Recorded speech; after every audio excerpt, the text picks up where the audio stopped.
భాషే తెలుగు భాష పసందైన భాష తేనెలొలుకు భాషే తెలుగు భాష తేనెలొలుకు భాషే తెలుగు భాష భలే మంచి భాష పసందైన భాష తేనెలొలుకు భాషే తెలుగు భాష తేనెలొలుకు భాషే తెలుగు భాష అమ్మలాగా ప్రేమను పంచే కమ్మనైన అమృత భాష గేయ పద్య రీతులతోటి గుబాలించు వింత భాష అమ్మలాగా ప్రేమను పంచే కమ్మనైన అమృత భాష గేయ పద్య రీతులతోటి తెలుగునే వెలివేసే మనబడులు కూడా తెలుగు మాట్లాడితే పగులుద్ది దౌడ తెలుగెక్కడుందిరా తెలుగోడా నీ తెలుగు తెల్లారె తెలుగోడా లేక మనసుల్లోన నీతులే ముద్రించు శతకాలు అటకెక్కి చెదపట్టినాయి కథలు చెప్పే బామ్మ అమ్మమ్మలేరి కథలరే టీవీల చుట్టూత చేరి గుడి గుడి గుంజాలు కోతి కొమ్మచ్చీలు ఏళ్ళు గడిచెను తెలుగు ఆటలే చచ్చి పసిపిల్లల చేతికి సెల్ ఫోన్లిచ్చి పెంచ భాషలో ఛందస్సు అది పెంచును ఎంతో మేధస్సు తెలుగు భాషలో ఛందస్సు అది పెంచును ఎంతో మేధస్సు లఘువుల గురువుల గుర్తించి గణముల చక్కగా విభజించి లఘువుల గురువుల గుర్తించి గణముల చక్కగా విభజించి ఆట వెలదియో తేట గీతియో ఆట వెలదియో తేట గీతియో సీసపు వృత్తము గమనించు తెలుగు భాషలో ఛందస్సు అది పెంచును ఎంతో మేధస్సు తెలుగు భాషలో ఛందస్సు అది పెంచును ఎంతో మేధస్సు భరణ బబరవా పదమాల చంపకమాల భరణమాలను నేను 8వ తరగతి చదువుతున్నాను. నా పేరు మనస్విని. నేను 8వ తరగతి చదువుతున్నాను. వీణియనాద వినోదంలా తేనియ మధురిమ సారంలా మానిత కోకిల గానంలా మురిసి తెలుగు భాష రామచిలుకలాల పనుల జామురాతిరి వెన్నెలల మోసి నగముల గంతరల విరిస తెలుగు భాష అమ్మ ప్రేమకు రూపంలా కొమ్మలు పుట్టిన కుసుమంలా గుమ్మ పాలలో కమ్మదనంలా నిలిచి తెలుగు భాష వీణియ నాద వినోదంలా తేనియ మధురిమ సారంలా మానిత కోకిల గానంలా మురిస తెలుగు భాష ఆది కవిగా నన్నయ్య బట్టుకు చూతు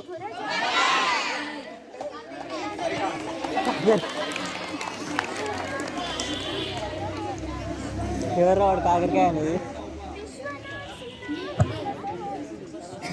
నేను శ్రీ విద్యా నేను 8వ తరగతి చదువుతున్నాను. వడలి నిండా గనులుండు నింద్రుడు గాడు దీని కంఠముండు నలుపు కాదు శివుడు పనుల బట్టి చెప్పు పక్షీంద్రుడు గాడు దీని భావమేమో తెలుసుకుంది.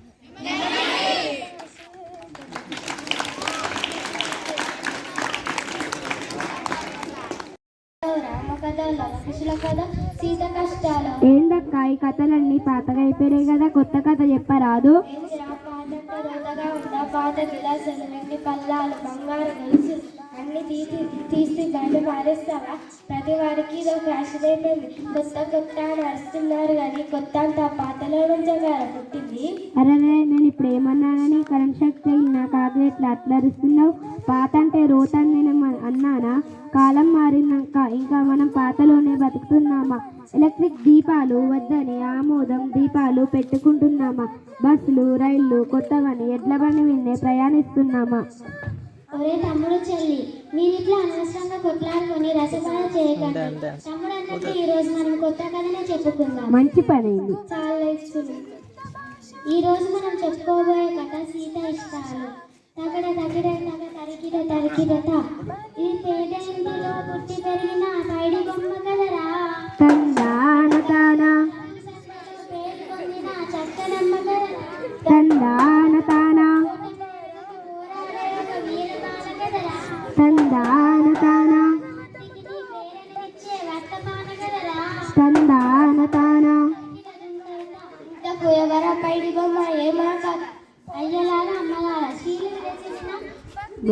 భూమిలో రతనాలు పండే నేల తెలుగు నేల. ఆ తెలుగునాటి రామాపురం అనేది ఒక పల్లెటూరు.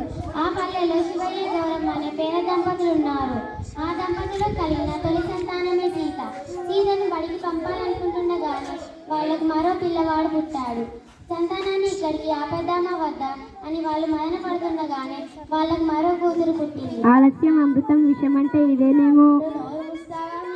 నోరు ముసుకునే కాలం పోయిందక్క. మాట్లాడేవాడే మంచివాడు, ప్రశ్నించేవాడే ఉత్తముడు. పూట గర్భని తల్లిదండ్రులకు పాటలు ఎక్కువాయే, తందాన తానా కష్టం ఎక్కువాయే, తందాన తానా తల్లడిల్లినాడు, తందాన తానా భర్త కూలినాడితో బ్రతుకునిచ్చినాడు. తందాన తానా. ఇంతకు సీత బడికి పోయిందా లేదా? లేదు చెల్లెలి. అమ్మా నాయన పనిలోకి పోతే తమ్ముడు చెల్లెల్ని ఆడించడానికి ఆమె అంకితమైపోయింది. పెద్దలు పనిలో, పిల్లలు బడిలోనే సంగతి వాళ్ళకి తెలియదా అక్క? 16 ఏళ్లలోపు పిల్లలను పనిలో పెట్టవద్దా అన్న చట్టాన్ని గురించి వాళ్ళెందుకు పట్టించుకోలేదు? చట్టాలు అమలు చేయడం ఏ ఒక్కరి బాధ్యత అనుకున్నంత కాలం పరిస్థితిలో మార్పు రాదురా తమ్ముడు. ఇంతకు ఆ చిన్న యాసలు వేరైనా భాష ఒకటే. ఏ దేశం ఎగినా ఎన్ని భాషలు నేర్చుకున్నా అవేవి మాతృభాషకు సాటి రావు. తెలుగు సాహిత్యానికి 2000 సంవత్సరాలకు పైగా చరిత్ర ఉంది. తెలుగు నుడికారాయం మృద మధుర భావగర్భితము. అత్యంత హృదయానందకరమైన అంతటి మధురమైన భాషలో మాట్లాడుతూ ఆనందించుతాము. మాతృభాష ఒక్కొక్కరి యొక్క గుర్తింపు కాబట్టి దానిని జారవిడ్చుకోకుండా తగిన జాగ్రత్తలను పాటించుదాం. ధన్యవాదములు. లక్ష్య సిద్ధికి పేదరికం అడ్డురాదని నమ్మాను. నేను చిన్నప్పటి నుండి ఆకాశపు రహస్యాలు తెలుసుకోవాలని, పక్షుల్లా ఎగరాలని, ఆకాశంలో విహరించాలని కలలు కన్నాను. అందుకని MITలో మద్రాస్ ఇన్స్టిట్యూట్ ఆఫ్ టెక్నాలజీలో ప్రవేశం పొందాను. కానీ ఫీజు కట్టడానికి డబ్బులు లేకపోతే మా సోదరి జోహారా తన బంగారు గాజులు కుదువ పెట్టి 1000 రూపాయలు సహాయం చేసింది. ఆమెకు నా సామర్థ్యం పైన నమ్మకం ఉన్నది. నేను ఉపకార వేతనాన్ని సంపాదించుకున్నాను. చివరి సంవత్సరంలో యుద్ధ విమానం డిజైన్ చేయవలసి వచ్చింది. 3 రోజుల గడువు మాత్రమే ఇచ్చారు. తిండి నిద్ర మానేసి పని పూర్తి చేసినందుకు మా ప్రొఫెసర్ నన్ను ప్రశంసించారు. చివరగా నా ఆత్మీయమైన జ్ఞాపకం ప్రొఫెసర్ స్పాండర్తో కలిసి దిగిన వీడ్కోలు సమావేశం. జ్యోతిష్యం రాంచించిన వరాహమీరుడు,